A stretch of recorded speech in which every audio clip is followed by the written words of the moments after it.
এটা বন্ধ ঘৰ দুৱাৰত বাহিৰৰ পৰা তলা মৰা এই বন্ধ ঘৰটো এতিয়া সংবাদ শীৰ্ষত কাৰণ যোৱা 14 বছৰ ধৰি এই ঘৰটোৰ ভিতৰত আবদ্ধ হৈ আছে এগৰাকী মহিলা লগত 4 সন্তান পুৱা কিঞ্চিত সময়ৰ বাবে খুলি দিয়া হয় ঘৰৰ দুৱাৰ সেই সময়তেই নিত্য নৈমিত্তিক কাম কৰিব লাগিব মহিলাগৰাকী সহ 4 সন্তানে ইয়াৰ পিছতেই ঘৰৰ দুৱাৰ আকৌ বন্ধ দিনৰ বাকি সময়ত প্ৰসাৱ পায়খানা কৰিবলগীয়া হলেও ঘৰৰ ভিতৰতে সেয়া কৰিব লাগিব মুঠৰ ওপৰত নৰক যন্ত্ৰণা পলাশবাৰী সমষ্টিৰ হালধিবাৰী অঞ্চলৰ ঘটনা বিকৃত ৰুচিৰ এই ব্যক্তিজনৰ নাম বাবু মাঝি এই বাবু মাঝিয়ে যোৱা 14 বছৰ ধৰি পত্নী আৰু 4 সন্তানৰ ওপৰত চলাইছে বৰ্বৰ অত্যাচাৰ কোনে কি হৈছে এতিয়া আপোনাক কোনে ৰাখছে তে সামনে ৰাখছি কি কৰি ৰাখছি এই বেলেগ ঘন্টাত থাকে আৰ মুকো হেঙ্কি বলে ভাবি ফেনে বান্ধি ৰাখছি ঘৰৰ ভিতৰতে আছে ঘৰেৰ ভিতৰতে আছে খোৱা লোৱা এতে গৈছো এতে আছে খোৱা লোৱা কথা শৌচ পেচাব ইয়াতে ঘৰেৰ ভিতৰতে কেইবছৰ হ'ল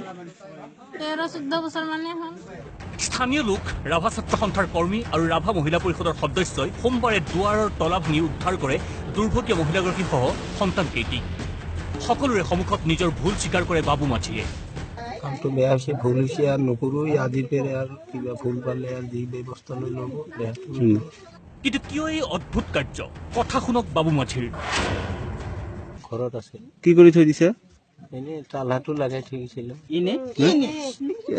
তালাটো মাৰি থৈ যাওঁ আৰু কেম্বাকে ক'ৰবাত যাম বুলি কৈ থাকে এনেকৈ ভয় কিমান বছৰ কেইবছৰ থৈ দিছে তেনেকুৱাকে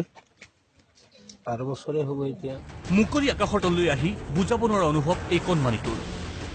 কেনেকুৱা লাগিছে আজি ভাল লাগিছে হা ভাল লাগিছে